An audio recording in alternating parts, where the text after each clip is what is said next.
시청자 여러분 안녕하십니까? 뉴스 현장 시작합니다. 윤석열 대통령에 대한 두 번째 체포영장이 발부된 지 오늘로 나흘째입니다. 공수처와 경찰은 다음 주 초쯤 이 재집행에 들어갈 것으로 전망됩니다. 이에 앞서 박종준 전 대통령 경호처장에 대한 조사가 이틀째 이어지고 있습니다.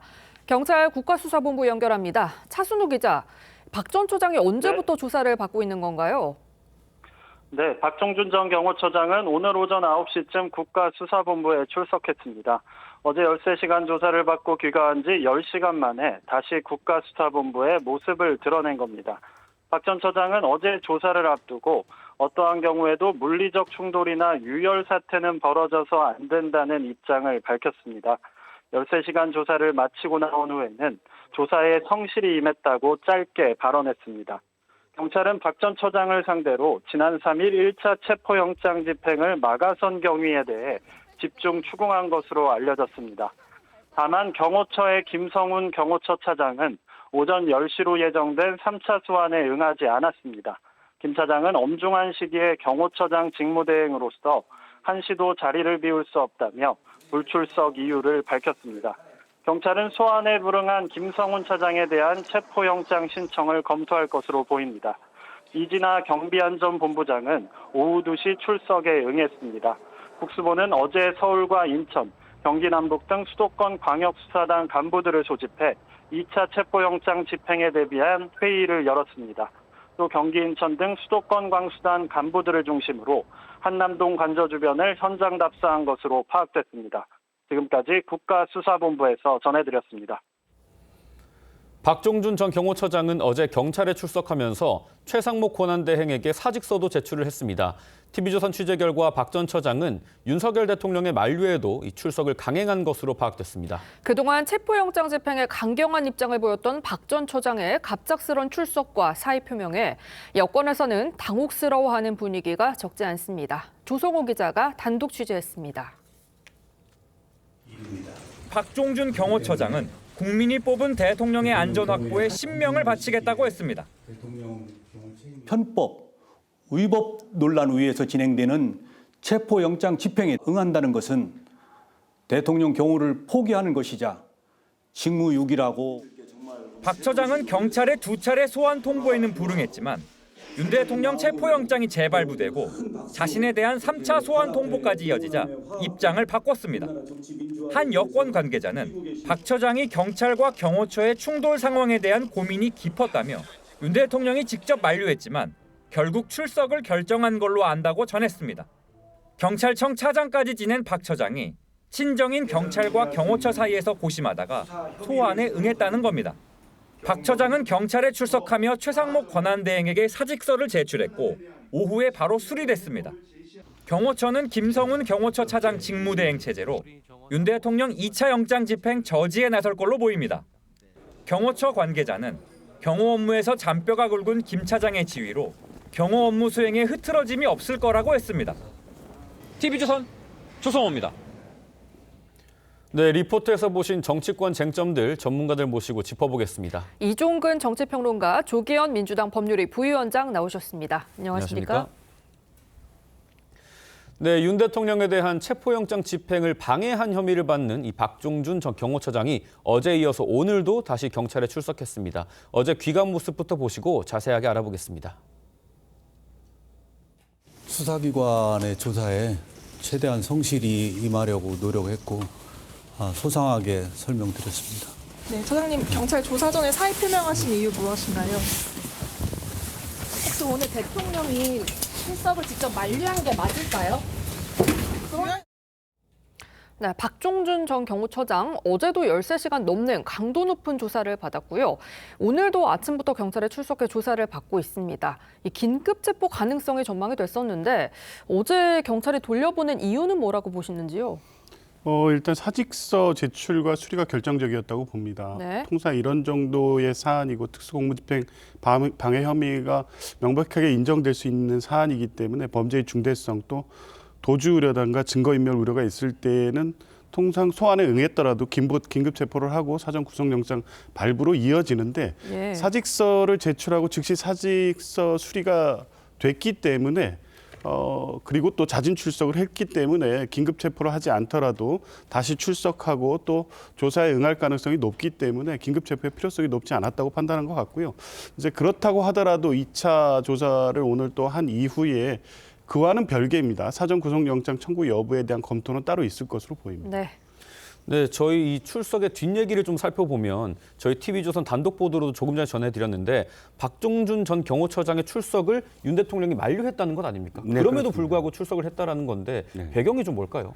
일단 윤 대통령이 만류했다라는 것은 지금 박종준 경호처장이 지난번에 담화를 통해서 상당히 결집 효과가 있었다고 판단한 예. 것 같아요. 만류하는 이유가 당시에 지금 뭐 시위대 그러니까 저지하겠다 그런 체포를 저지하겠다라고 나선 그 시위대를 포함해서 보수 커뮤니티를 보면 박종준 전 경호처장이 담화를 한 것 사실 경호처장이 담화를 하는 이례적인 일이 벌어지지 예. 않았습니까? 근데 그 담화를 통해서 어쨌든 대통령이 끝까지 저항하겠다라는 의지 또 경호처가 일사불란하게 대통령을 보호하겠다라는 의지가 밝혀졌다라고 하면서 굉장히 뭐 구국의 영웅 이렇게까지 붙이는 그런 상황이었어요. 그런데 사실 박종준 경호처장이 어저께 기자들한테 한 이야기를 보면 그 담화는 담화대로 했겠지만 네. 속내는 사실 적법한 것이냐에 대한 고민이 좀 많았던 네. 것 같아요. 왜냐하면 물리적 충돌을 피하고자 자신이 노력했다라는 것을 기자들한테 어필하지 않았습니까? 네. 그러니까 대통령이 만류를 했더라도 자신이 계속 그런 이 보수가 원하는 그러니까 지지자들이 원하는 방향으로 이렇게 계속 자신의 친정인 경찰들과 충돌을 하게 된다면 자신의 명령으로 말미암아 어쨌든 무력 충돌로 이어지는 결과를 낳게 될 것이고 그것이 자신이 바라는 바가 아니다라는 것을 행동을 통해서 보여준 게 아닌가 예. 싶습니다. 박종준 전 경호처장 이 최상목 권한대행에게 중재를 건의했고 이 대통령 변호인단에게도 대안을 요청했지만 답을 얻지 못했다고 밝혔습니다. 그동안 최상목 대행에게 여러 차례 전화를 드려서 정부 기관 간의 중재를 건의드렸고 또 대통령 변호인단에게도 제3의 대안을 요청한 바가 있습니다. 그러나 그에 맞는 답을 얻지는 못했습니다. 저는 현직 대통령 신분에 걸맞는 수사 절차가 진행되어야 한다고 생각합니다.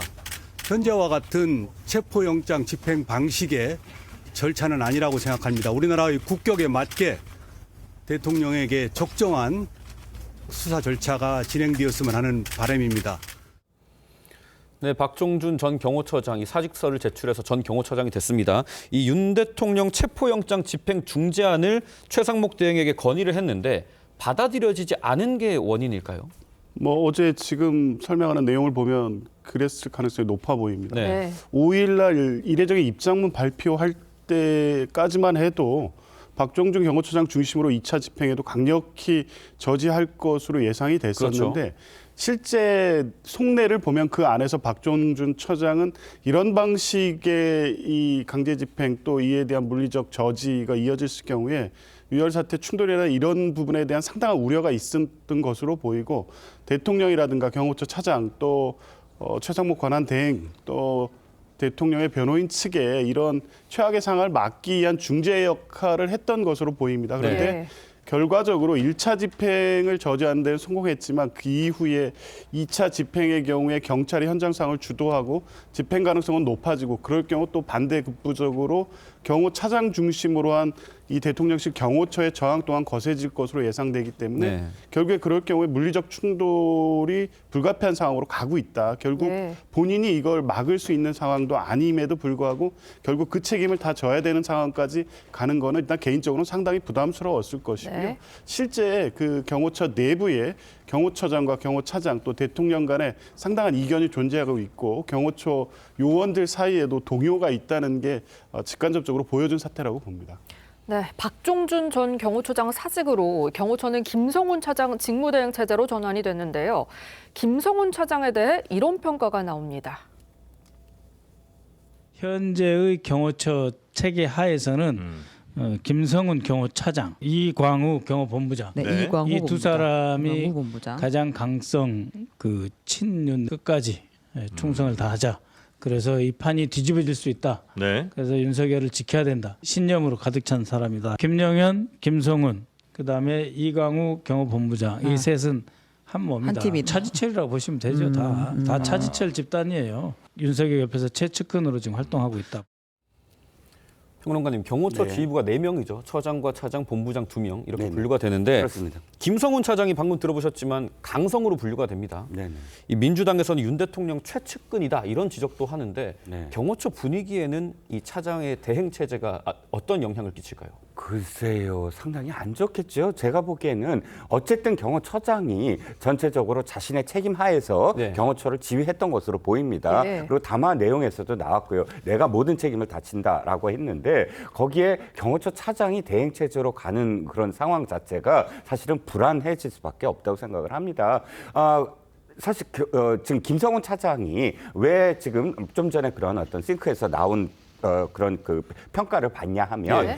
경호처의 공채 출신은 맞는데 경호 업무로서 공채를 들어간 건 아니라고 지금 알려져 있거든요. 네. 전자공학과 출신입니다. 그래서 실제로 기획관리실이나 혹은 지원팀에서 많이 일을 했다고 하고요. 실제 경호무보다는 경험 경력은 없고요. 예. 그리고 이분이 이렇게 차장까지 올라가게 된 가장 결정적인 게 이 이전 아니니까 네. 청와대에서 용산으로 이전하면서 관저를 새로 만드는데 관저와 용산 사저의 여러 가지 어떤 통신 비밀 이 업무에 대해서 자신의 어떤 특기니까 거기에 굉장히 많은 어떤 또 공을 세우고 예. 그 공으로 말미암아 이제 이 차장까지 오르게 됐다. 그런데 안에 알려진 거는 그러니까 자신의 경호 업무에 대한 어떤 뭐랄까 업무 분장을 해보지 못했으므로 더욱더 자신이 그런 뭐랄까 김건희 여사라든지 또는 김용현 당시 처장이라든지 이런 곳에 더 많이 자신을 어필할 수밖에 없었고 네. 그래서 라인으로 분류가 됐다. 이게 이제 통설이거든요. 그렇기 때문에 김성훈 차장에 대한 어떤 믿음, 그러니까 실제로 경호 업무를 맡았던 경호처 직원들 입장에서는 아니 김성훈 경호처 차장을 믿을 수가 있을까? 경호 업무를 제대로 못 해봤는데 이런 지금 그 기류도 있다는 겁니다. 지금 강성 지휘관 하니까 떠오르는 게 이제 언론에도 많이 노출이 됐습니다만 얼마 전에 이제 윤 대통령으로 추정되는 인물이 이 관저 주변을 순시하는 영상이 포착된 바가 있었죠.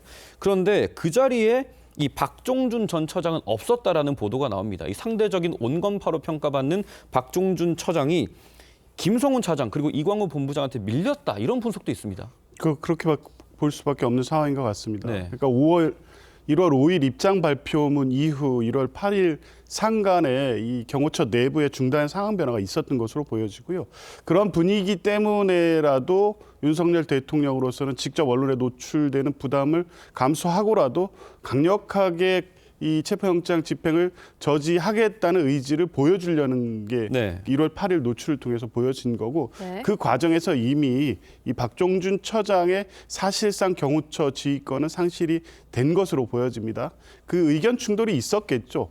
박종준 처장은 본인이 지금 경찰에 출석하면서 밝히는 것처럼 이 극렬한 어떤 극단적 충돌 사태는 피하는 방법으로 가야 된다는 건의를 계속했었을 것으로 보이고 맹목적 충성파로 보여지는 경호처 차장이라든가 이광우 본부장 등은 이에 반대했을 것으로 보이고 윤석열 대통령의 태도 역시 체포영장 집행에 절대 응할 수 없다는 입장을 고수하고 있다고 하면 결국 박종준 처장이 결국 사퇴하고 이 경호에서 손을 떼는 이런 그 결정을 할 수밖에 없는 상황이 만들어진 게 아닌가 싶습니다. 예.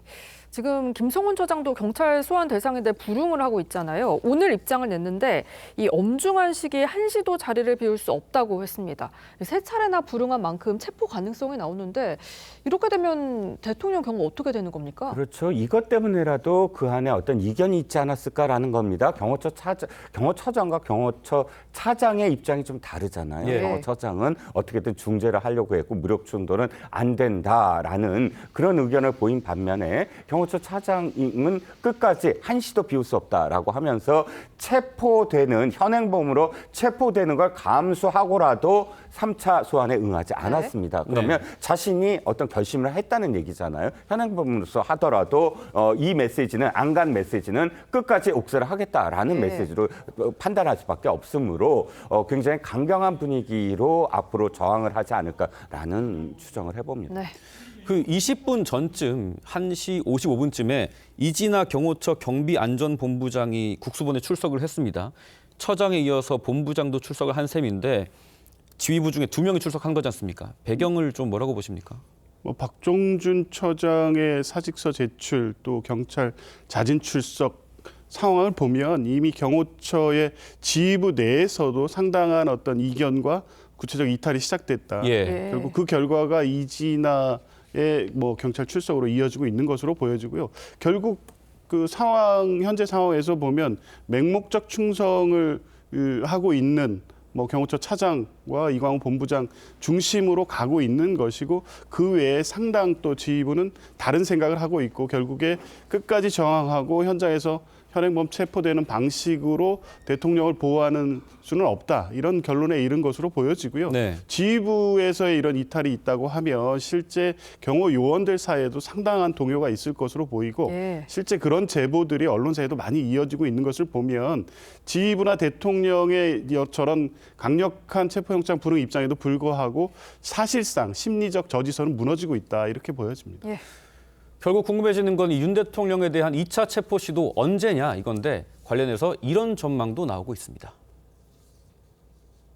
경호처에도 우리 경찰들도 많이 있고 현재 그 안에 상황들은 어느 정도씩은 전부 알 것 같아요. 빠르면 일요일, 늦으면 월요일 정도. 아마 그 장애물 때문에 야간에 진입하는 건 조금 좀 경계를 할 것 같아요. 만약에 장애물을 걷어내고 간다 그러면 그런 작업들을 해야 되기 때문에 주간에 해야 되지 않나 생각을 합니다. 네, 2차 체포 시도 관측이 많이 나오고 있습니다. 관계자들 사이에서는 이 대통령 체포는 공수처가, 경호처 체포는 경찰이 주도하기로 했다. 이런 얘기도 나옵니다. 이렇게 역할 분담을 한 이유, 그리고 이 경호처장 사직이 영장 집행에는 어떤 영향을 미칠까? 이것도 좀 궁금합니다. 일단 저는 저 보도가 그렇게 그렇게 역할 분담이 뚜렷하게 있다. 그래서 그렇게 하겠다라고 여겨지지는 않아요. 왜냐하면 생각을 해보시죠. 자, 공수처가 집행을 하는 건 지금 대통령이고 나머지 경호처 직원, 그러니까 특수공무집행방해죄에 해당하는 경호처 직원들은 경찰이 하겠다라고 하는 것이 왜 제가 딱 이해가 안 가냐면 어차피 그게 동시에 이루어지지 않아요. 경호처 직원들부터 경찰이 다 하면 그다음부터는 사실 대통령만 남게 되잖아요. 대통령 보호할 사람이 아무도 없으면 당연히 공수처가 영장을 발부받았으므로 공수처가 집행하는 건 너무 당연한 것으로 저는 여겨지고요. 그런 과정은 사실 기동대와 그다음에 광수대의 형사들도 마찬가지입니다. 기동대는 사실 시위 진압을 하는 그런 특수 경찰들이니까 처음에 이런 장애물이라든지 이런 부분들은 사실 광수단이 하진 않을 거예요. 처음에 기동대가 그런 것들을 제거하면서 앞으로 나가서 그러니까 퇴로를 확보를 해주면 그 다음에 이제 형사들이 가서 실질적으로 체포 내지는 영장을 집행할 것으로 보여지는데 이 모든 것들이 거의 동시에 이루어지는 어떤 상황이니까 그 역할 분담 자체는 그렇게 기계적으로 역할 분담이 별로 그렇게 의미가 없다라고 생각을 합니다. 네, 이런 가운데 탄핵 정국 속 민심도 짚어보겠습니다. 한국갤럽이 실시한 정당 지지도 조사에 따르면 국민의힘 지지도가 34%, 민주당의 36%를 기록을 했습니다. 국민의힘은 3주 새 10%포인트 상승을 했고요. 민주당은 12%포인트 하락했습니다. 이 조사 결과가 비상계엄 선포 직전인 11월 4주차와 유사하거든요. 여야가 굉장히 팽팽한데 어떤 이유가 있다고 보시는지요? 일단 지금 그래프를 보시면 좀 이해가 가실 거예요. 12월 첫째 주부터 벌어지기 시작합니다. 그리고 12월 2주째 더 벌어지고 12월 3주차가 완전히 정점이거든요. 보시면 선이 이렇게 벌어집니다. 그런데 12월 3주차부터 확실하게 추세선이 꺾이기 시작하지 않습니까? 그러면 12월 이 첫째 주는 무슨 일이 있었습니까? 계엄 선포가 있었어요. 12월 둘째 주는 무슨 일이 있었습니까? 탄핵 소추가 발의됐어요. 근데 12월 3주차는 무슨 일이 있었습니까? 바로 한덕수 총리에 대한 탄핵이 이루어지고 그다음에 탄핵이 우리나라 지금 국정을 어떻게 마비시킬 것인가 이런 우려가 나오기 시작한 게 12월 3주차거든요. 이건 전적으로 일단 민주당 입장에서는 너무 전국을 혼란으로 이끌고 가는 게 아니냐. 그러니까 수권 정당으로서의 모습을 보여야 되는데 도리어 안정보다는 불안정으로 지금 치닫게 한다. 그리고 국민의힘이 오른 건 당연히 8년 전의 어떤 학습 효과라고 보여집니다. 8년 전에 박근혜 전 대통령의 탄핵 이후에 사실 당이 완전히 분열돼서 예. 그다음에 4번의 큰 선거를 연달아 패배할 수밖에 없었거든요. 그럼 당이 지금 분열돼서는 안 된다. 결집을 해야 된다라는 보수 지지층, 집 나간 토끼들이 다시 일단 돌아오고 보자라는 그런 심리가 반영된 게 아닌가 싶습니다. 뭐 좁혀진 정당 지지율은 많은 요인이 있겠습니다만 변호사님, 뭐 민주당의 발언이나 줄탄핵 시도 같은 대여 강경 공세 뭐 이런 게 영향을 끼쳤다 이런 분석도 있어요. 저는 뭐 그렇게 보지는 않습니다. 네. 지금 여론조사 추이라는 게 민주당의 잘잘못, 국민의힘의 잘잘못에 대한 어떤 평가적 지표로 지금 해석되기는 어렵고요. 지금 추세를 보면 민주당이 12월 셋째 주, 그러니까 탄핵 소추안이 결의될 때까지는 계속 상승 국면에 있다가 소추안 결의 이후에는 다소 하락, 이 조정 국면에 있습니다. 그것은 12.3 내란 비상계엄이란 전례 없는 이례적 충격적 사건에 대해서 국민들이 이 상황을 어떻게 수습할 거냐에 대해서 민주당에 대한 기대 심리와 지지 여론으로 집중됐던 시기가 12월 3일까지고요. 소추안 의결 이후에는 절차와 제도에 의해서 해결되기 때문에 적극적으로 결집하거나 지지에 적극적으로 응답하거나 이력표성이 줄었던 어떤 객관적 상황들도 있는 겁니다. 네. 반면 국민의힘의 지지층이 반등을 하는 것은 물론 보수층의 결집이라는 분명 하나의 요인이 있고 추세적으로 그 사실 자체는 맞지만 그렇다고 해서 민주당이 지금 현상에서 잘 못하고 있는 대한 평가, 국민의힘이 상대적으로 대통령을 보호하고 체포영장을 저지하는 것에 대한 지지 여론이 늘고 있는 것에 대한 어떤 평가, 이렇게 보기는 어렵습니다. 네. 이후의 추이까지 좀 더 지켜봐야 될 것 같습니다. 네, 뭐 계속되는 추세는 봐야겠지만 보수 지지층이 결집하는 건 분명해 보이거든요. 윤 대통령 탄핵에 대한 국민의힘 입장에도 변화가 생길까요? 변화를 하면 사실 굉장히 저는 문제가 있다고 생각을 합니다. 네. 이미 탄핵 소추안은 발의가 됐고 탄핵은 이제 헌재의 심리만 남아 있고요. 이 상황에서 탄핵에 대한 입장을 바꾼다면 탄핵을 반대합니다라고 하거나 혹은 헌재의 이 심리 과정에서 일일이 거기에 대한 어떤 반대 입장을 보여야 하는데 아까 위원장님께서도 말씀하셨지만 제가 생각할 때 뭐 지금 국민의힘의 어떤 정치 행위가 옳거나 혹은 잘해서 지금 지지가 오르는 게 아니거든요. 네. 아까도 말씀드렸지만 탄핵에 대한 또는 계엄에 대한 학습 효과이기 때문에 이제 일시적인 어떤 그런 결집이라고 보고 이제부터 사실 남아 있는 게 있습니다. 뭐가 남아 있죠? 재판이 남아 있습니다. 그렇죠. 실질적으로 지휘관들 전부 다 지금 기소가 됐고 네. 또 김영현 전 국방장관도 재판이 이루어지지 않습니까? 그럼 재판 과정에서 더 많은 상황들이 다 드러나게 돼 있어요. 그러면 국민의힘은 지금 뭘 해야 되느냐? 아직도 입장 정리로 확실하게 보이지 않고 있는 게 있거든요. 네. 계엄에 대한 입장 정리와 네. 탄핵에 대한 입장 정리. 그것이 좀 더 뚜렷하게 하면서 앞으로 어떤 성찰과 반성을 통해서 어떠한 정당으로 나가겠다의 쇄신의 모습을 보여야만 이 지지가 그대로 정당의 지지로 고착화될 수 있다라고 생각을 합니다. 네. 뭐 지금 영장 집행에 재판에 해야 될 게 많은데 지금 전국 답답하신 분들 많으실 겁니다. 이 가수 나훈아 씨가 콘서트에서 정치권을 향해서 작심 발언을 했습니다. 왼쪽이 오른쪽을 보고 잘못했다고 생난리를 치고 있다. 지난 10일 이 서울 공연에서 한 말이죠. 그러면서 이 왼쪽, 니는 잘했나 이렇게 비판을 했습니다.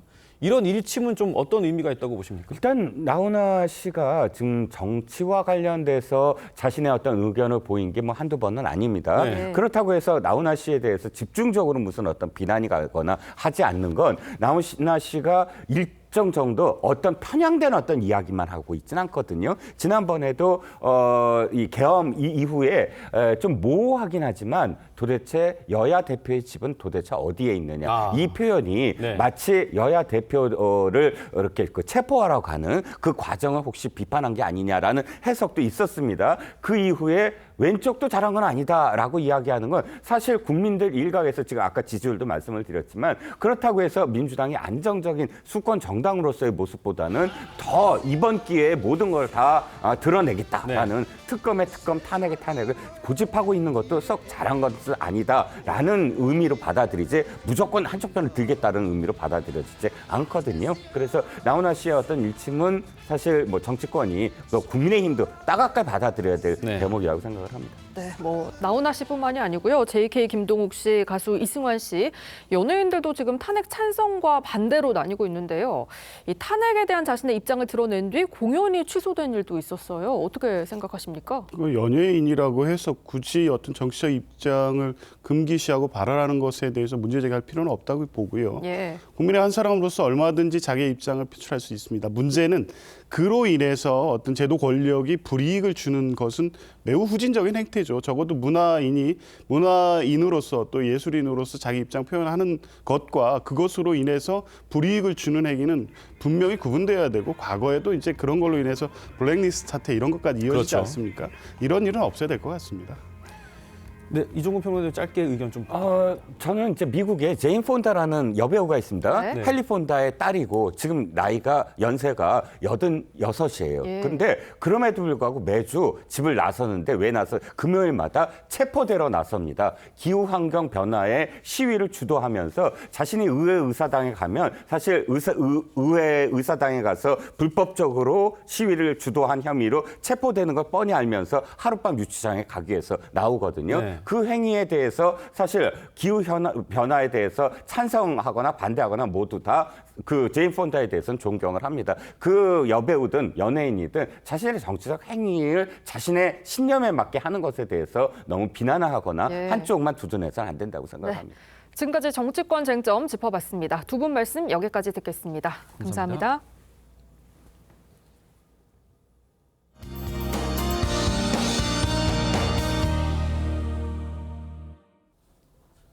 서울을 포함한 일부 지역의 한파특보가 해제 또는 완화되면서 지금은 경기와 강원, 충북과 경북 북부 지역에만 특보가 남아있는 상태이고요. 오늘 아침에도 서울은 영하 9.5도까지 떨어지는 등 강추위가 이어졌는데 앞으로 기온은 점차 오름세를 보이겠고 모레는 평년 기온을 회복하겠습니다. 충남과 호남 서해안은 내일까지 오락가락 눈이 이어지겠습니다. 이래서 5cm가량의 적설이 예상되고요. 제주 산지에는 최대 10cm 이상의 많은 눈이 내리겠습니다. 그 밖에 전국은 오늘 대체로 맑다가 밤부터 구름 많아지겠습니다. 동해안은 대기가 매우 건조해서요. 주변 불씨 잘 살피셔야겠습니다. 내일 아침에도 서울이 영하 6도, 춘천 영하 14도, 안동 영하 10도로 여전히 춥겠습니다.